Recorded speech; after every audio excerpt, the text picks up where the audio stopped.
नाम धातु बोल बतियाना, गलियाना, लतियाना, पृढ़ार्थक।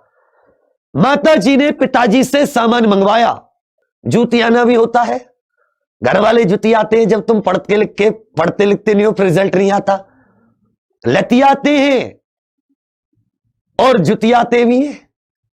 कुछ के तो पुराने जमाने के दादा टाइप होते थे। एक बार हमने स्कूल गोल मारा, हम जेई के खेत में जाके लौट गए। हमें परामठे दिए गए थे आम के अचार से। गांव में आम का अचार बड़ा मिलता था पहले। परामठे हमारी मम्मी जी ने, और हम जेई के खेत में जाके लौट गए। जेई तो तुम सारे जानते होंगे, किसान परिवारों से हो।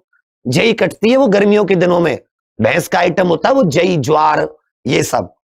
और जेई के खेत में हमने सर पे, सिर के नीचे लगाया अपना, उसमें एक आध खाली कॉपी सी थी, बिस्तर, ऐसा नीचे उसके बैग, और हमने दोपहर में रोटी तोड़ी।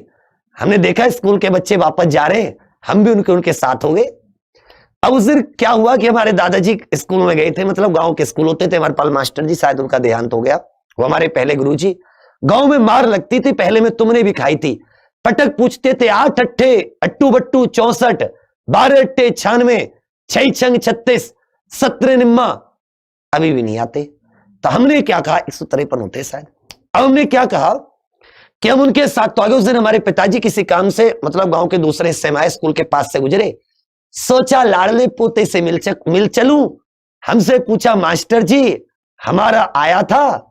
उन्होंने कहा जी तुम्हारा तो 2-3 दिन से ना आ रहा। बोले अच्छा। गांव में उस जमाने में गालियां भी बड़ी अटपटी दी जाती थी।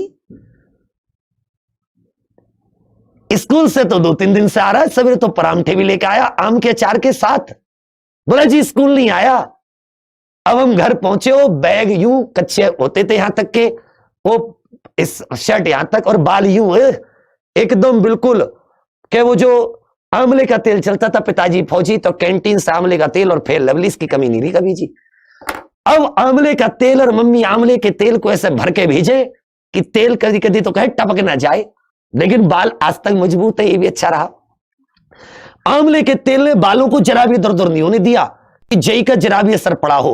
और भाई साहब व्यवस्थित रूप से हम घर आ गए, और हमारे दादाजी एकदम तुन्न, एकदम बिल्कुल गुस्से में। और भाई साहब आते ही अरे बोले क्या काम दिया आज तेरे मास्टर ने। मैं बोला जी मास्टर ने आज 10 तक के तो सुने पहाड़े, क्यों मुझे 11वीं के आते नहीं थे, 11-12 के पूछ लेंगे तो दिक्कत हो जाएगी।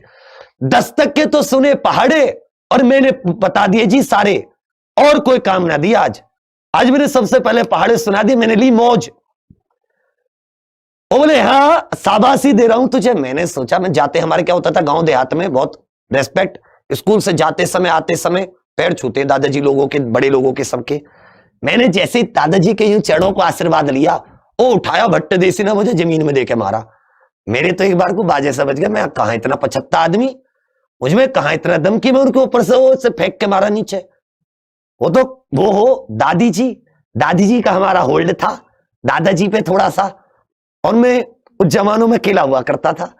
तो भाई साहब दादी जी एकदम, अरे ओ पार्वती का, महाकाली का रूप, और दादाजी को, और तुमने कई डिग्री पास कर ली, 10वीं पास ना हुआ गया, और याई को करवा के रहोगे तुम, अभी करेक्टर बना के रहोगे इसे। आज यार मैं रो में दादी जी इतने खतरनाक आदमी। भाई साहब तो मतलब तुम समझ सकते हो कि क्या हालात होते हैं। दादी माओ का होल्ड रहता था उस जमाने में, कैड़ा होल्ड। दादाजी उस जमाने में भी मैं सोचता हूं कि पुरुष किसी भी जमाने में रहा होगा, महिलाओं का होल्ड हमेशा रहा होगा।